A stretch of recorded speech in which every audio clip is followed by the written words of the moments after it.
नमस्कार, प्रमिलाज किचनमध्ये तुमचं पुन्हा एकदा स्वागत आहे। तर आज आम्ही तुम्हाला दाखवणार आहे अननसाची भाजी।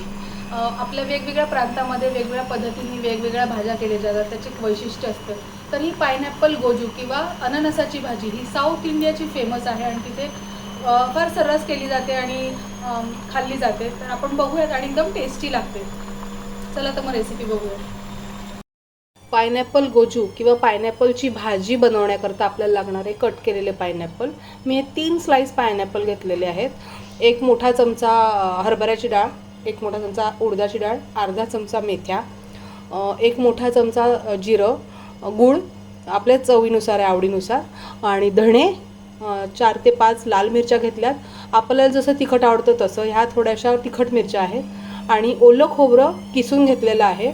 फोडणी करता आपल्याला लागणार आहे मोहरी, जिरं, चवीनुसार, चवीसाठी मीठ, तेल आणि फोडणीला कढीपत्ता लागणार आहे। तर आधी आपण आपला मसाला किंवा वाटण काय असतं ते बनवून घेऊयात। मी इथे कढई तापत ठेवलेली आहे।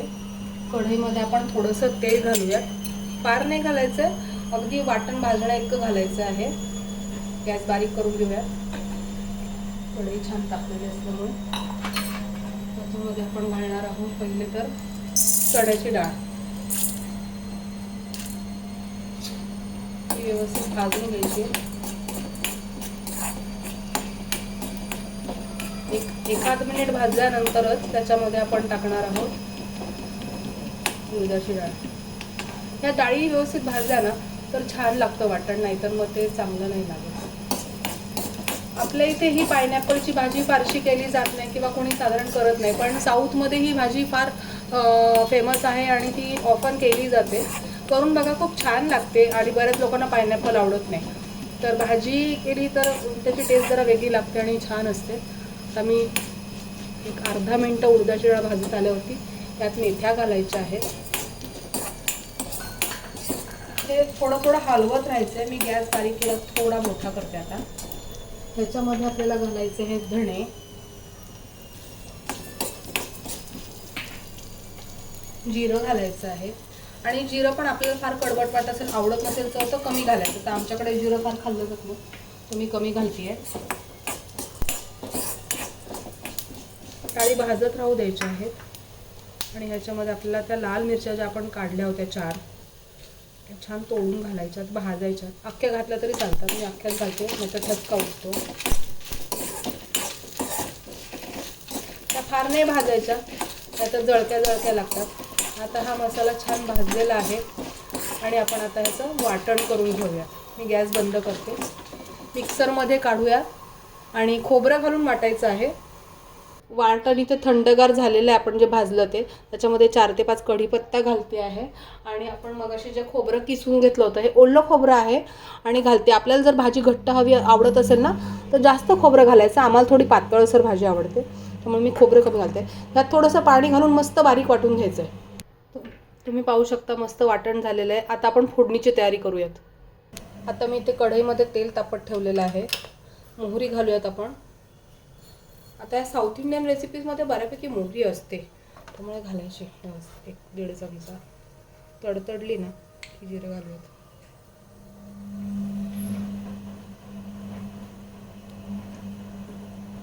मोहरी इथे तडतडी दे, मी आता त्याच्यामध्ये जिरं घालते,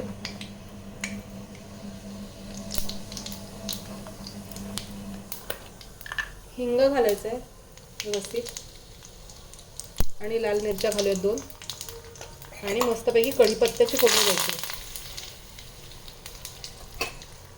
फोडणी छान झाल्यावर आपल्याला याच्यामध्ये पायनॅपल टाकायचं, आणि पायनॅपल पण जास्त घातलं तर छान लागतात। मी कमी घातलेले आहेत, मला पातळ भाजी जास्त आवडते, सो पायनॅपल कमी, खोबरं कमी असं घातलं आहे, पण भरपूर टाकलं तर छान लागतं। पायनॅपल या स्टेजला शिजू द्यायचं आहे व्यवस्थित। आता फोडणी घातलेली आहे, परतल्यानंतर पाणी घालून आपल्याला ते शिजवून घ्यायचं आहे। कुठली भाजी ना फोडणी छान बसली ना की छान लागते। आपण बघत असतो की नाही का, सेम इन्ग्रेडियंट्स असतात पण चव बदलते प्रत्येकाच्या हाताची। अशाच काही छोट्या छोट्या टिप्स असतात। हे छान आता मी याच्यामध्ये पाणी घालणार आहे आणि शिजू देणार आहे। आपण आता पाणी टाकूया आणि पायनॅपलची थोडी छान मऊ होऊ देऊया, झाकण देऊन होऊ देऊया जरा 5 मिनिटं। पायनॅपल लगेच शिजतो, फार वेळ नाही लागत. आता ह्या स्टेजला तुम्ही बघता 5 ते 10 मिनटं झालेले आहेत. पायनॅपल आता 80% सॉफ्ट झालेलं आहे. आता मी त्याच्यामध्ये आपण मगाशी जे वाटण केलं होतं खोबऱ्याचं ते घालणार आहे. मस्त घालून घेते ते. पाणी काढून घालायचं आहे आणि मग बाकीचं उरलेलं.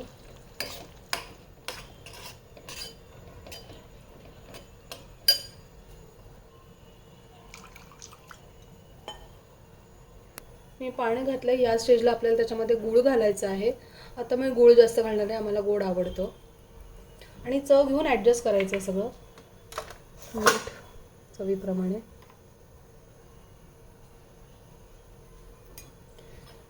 आपल्याला जर वाटत असेल की लाल मिरच्यांचं तिखट कमी पडतं तर थोडं तिखट ॲडजस्ट करायचं या स्टेजला, कारण इथून पुढे पण आपण 5 ते 10 मिनिटे भाजी उकडणार आहोत. छान मिनिमम 5 मिनटं तरी उकडायची आपल्याला, कारण आपले पायनॅपल 80% झालेले आहेत. थोडे व्हायचे राहिलेले आहेत. तर आता या स्टेजला मी चव घेऊन ठरवते. या स्टेजला आपण बघू शकता पायनॅपल मस्त शिजलेलं आहे. एकदम मऊ झालेलं आहे. आणि आतल्या डाळी ज्या आपण वाटल्या होत्या त्या पण मऊ झालेल्या आहेत. आणि आता आपण गॅस बंद करूयात, कोथिंबीर घालून सर्व करूयात. ही भाजी अत्यंत छान लागते. एकदा करून बघा, फार आगळी वेगळी आहे. मी जस्ट सर्व करते आणि तुम्हाला दाखवतो.